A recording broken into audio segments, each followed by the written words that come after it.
Hello, acwanoyt here, and we're finally back for more Expedition 33 content. Today we have a big one, we have a special one, we have 33 facts about Expedition 33. Let's play a little game. I want you guys to keep track of how many facts you already knew, at the beginning of this video. Just let me know in the comments how many out of 33 you already knew. Also, if you have any other facts you want to share with us, with my community, feel free to let me know in the comments. Also, I just reached 5,000 subscribers, so thank you guys. It means a lot to me. So yeah, without wasting any further time, let's get on with the 33 facts about Expedition 33. In the ceiling of Renoir's atelier, when you visit it in the real-world flashback of the Alicia epilogue, at the end, you might have missed the fact that the statue hanging from the ceiling is the Nevron called Création, which obviously means creation in French. It shows that Renoir really likes this Nevron design, and when you think about it, that's probably why there are so many of them in Renoir's draft, which is an area considered to be under the monolith, where he was trapped. There's also a lot of them in Act 3 Lumière, which is where you fight Renoir for the last time. So we can assume that the Création is Renoir's favorite Nevron, or at least one of his favorite art pieces.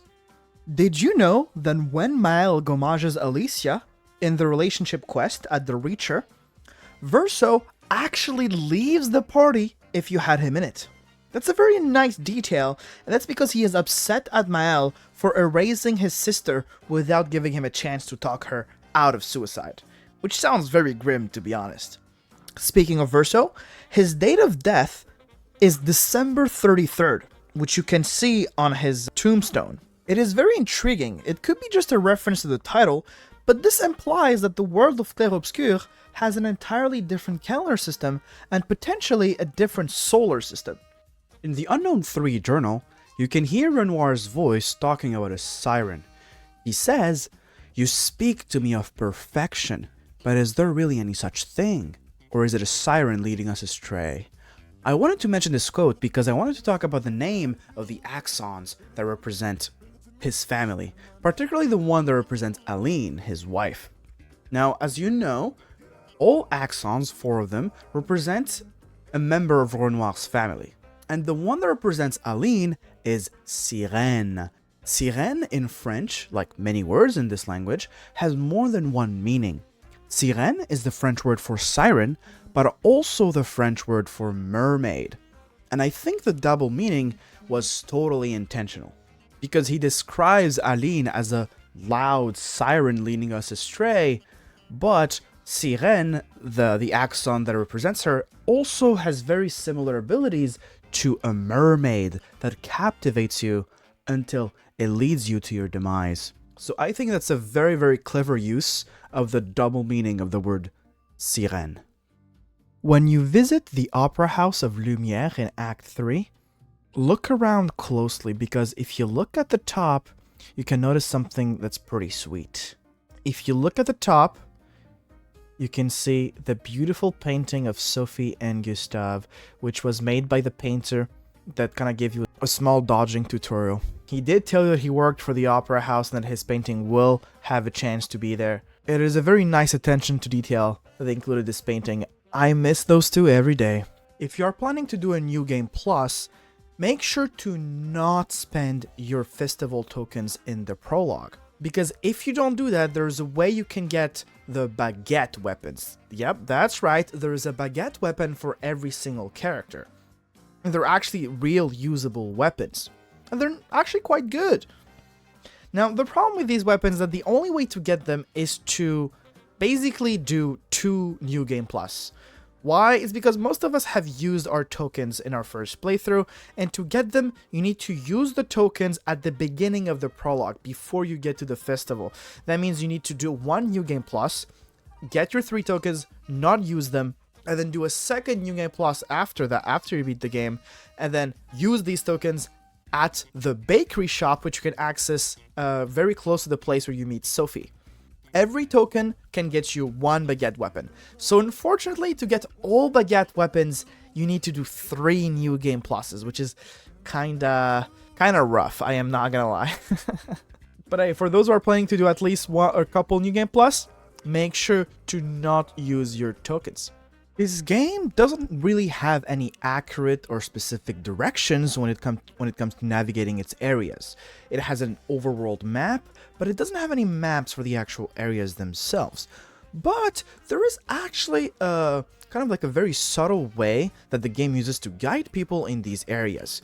Usually with very, very bright lights or objects scattered around the area that kind of guide you in the right direction. For example, in the hidden sanctuary that leads to the gestral village, there are light poles that subtly guide you towards the village. So you can simply follow the blue light poles and it'll get you right to the village. And speaking of gestrals, the cake on top of the dead or asleep gestral, I guess, is a reference to Portal 1. In that game, GLaDOS, the robot that makes you go through tests, offers it as a reward, and you can see a scribble in the back that says the cake is a lie. When you approach the cake with your party, one of them might say, so the cake wasn't a lie, solidifying the fact that this is a reference. A lot of references in this game, to be honest. The Gestral at the Flying Casino is very grumpy and does not want to talk to you. But did you know that is because he is racist? If you switch to Monoco as your infield character, he will be nice to you and give you an outfit. He just hates humans. It is what it is. Now, speaking of Monoco, he is the only party member who doesn't have a weapon made of ice. There's Glaceso, Snowim, Coldum, Blizzon. Monoco doesn't have one, unfortunately. Now, hey, if the devs are watching, feel free to tell us why. Every weapon has a different affinity. There are weapons with many different elemental affinities in the game, but the rarest affinity in the game is definitely the Void affinity. There are only 3 characters with Void weapons, and only 4 Void weapons. Maelle has Barrier Breaker and Lithium. Lune has Litholim, and Ciel has Charnon. Those are the only weapons with the Void affinity. You could say that the Void weapons are a girl exclusive in Expedition 33. Girl power is unbeatable. Ragaro, Nusaro, Scaverim, Blizzon. Do you know what these weapons have in common? Well, they are tied for the title of the weapon with the highest attack power. I'm talking about the highest max attack power you can get, with 99 in both the scaling stats. And that max attack power is 4197. On the opposite, the weapon with the lowest max attack power wins by a lot, at 1776 power. It is Dualiso, the Verso weapon that the Dualist drops. It's probably to counterbalance the fact that this weapon allows you to act twice very easily and early in the game. Now, let's talk about chromatic bosses. There are a lot of them in the game, but how many exactly? Well, there are a total of 40 different chromatic bosses in the game, and 18 of them are in Act 1 and 2. That means more than half of them, 22 of them, are available in Act 3. Did you know that Pictos can come in 3 colors? Red, blue, and green? Well, probably. But have you noticed that the colors aren't assigned randomly? Offensive Pictos are red, support Pictos are green, and defensive Pictos are blue. Now, the line between support and defensive Pictos can be blurry, but that's generally the rule that the game uses to distribute the Pictos colors. Verso's weapon, Sirène, prevents him from reaching S rank.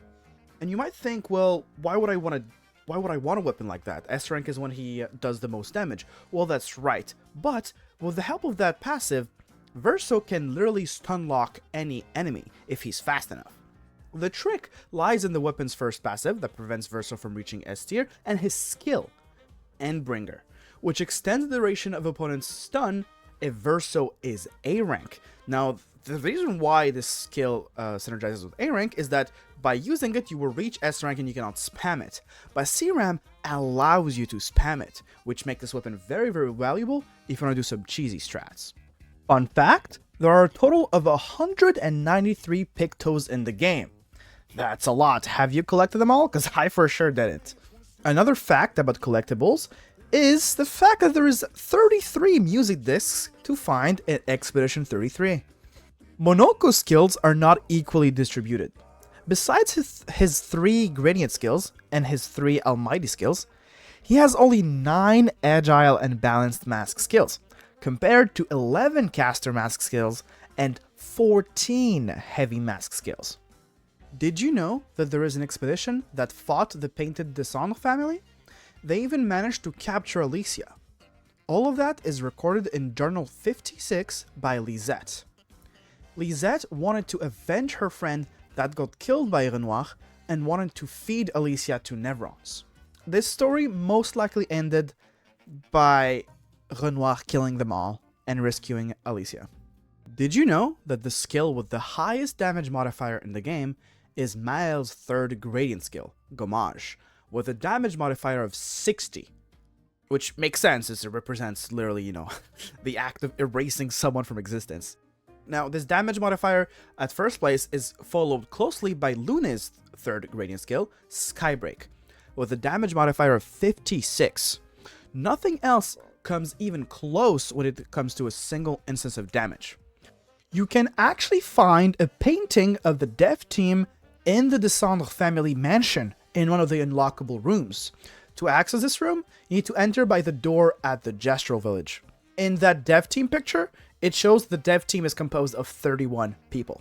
Now, another fact about the game dev team is that a bit after the release of the game on the 24th of April, 2025, even though they showed in their image that the team was composed of 31, a French interview a couple weeks after the game release, they said that there was 33 people in the team, which is a nice coincidence.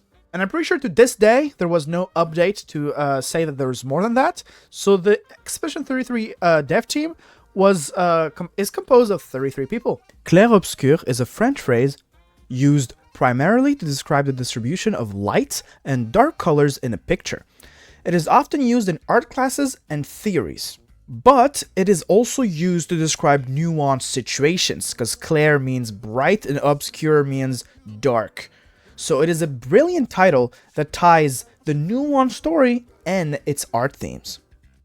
Speaking of the title, from the way the title is structured and the way the story progressed, it is very likely that Clair Obscur is the name of the franchise and Expedition 33 is the title of the first entry in this franchise. So we can expect the second game coming from Sandful Interactive, that takes place in the same world, to also be called Clair Obscur something. We will probably learn more about the war between the painters and the writers. Let me know in the comments what you guys think will be in the sequel. I would love to hear about your theories. And yeah, I love social media engagement. Most of you probably already know this, but in case you missed it, during the epilogue where you play as Alicia in the real world, you can take a look at the Dessendre family's dogs' names. And they are called Monoco and Monoco, like the two gestrals that travel with Expedition 33. Which means that young Verso painted the gestrals after his pets. Monoco is also the name of one of the developers' dog. He is listed as Happiness Manager among the Expedition 33 devs. One of Verso's weapon, Confuso, is a reference to the manga Bleach. It looks very, very similar to the main character's weapon. If you think this might be a stretch, well, Maelle, which is the female protagonist of the game, has a weapon that looks very similar to Bleach's heroine, which is Rukia. Bleach was a very big part of my childhood, so I really appreciated this little reference they put in the game. But if you think this is still a stretch, let me know in the comments. The in media res Picto is obtained in the Black Shores, a late game area full of very dangerous mobs. But you can actually get it as soon as Act 1 ends, because there are no coral in the ways, so as soon as you get your swimming skill, you can just swim all the way to the Dark Shores. It's a very dangerous area, but you can still get it by just dodging mobs. Getting the in media res Picto that early is very crazy, because the in media res is obtained at level 23, and as a level 23 Picto, the in media res Picto gives 1300 defense, which is beyond crazy, because most of your Pictos at the beginning of Act 2 are around level 9, and a level 9 Picto gives you at best 100 defense, or something around that. So getting a 1300 defense Picto is crazy. You can make one of your party members insanely tanky very early in the game. I did that in my second playthrough, and one of the bosses was dealing like 70 damage to me every single hit. I could literally just face tank the boss. So if you're doing a second playthrough, make sure to grab the immediate Picto as soon as you can.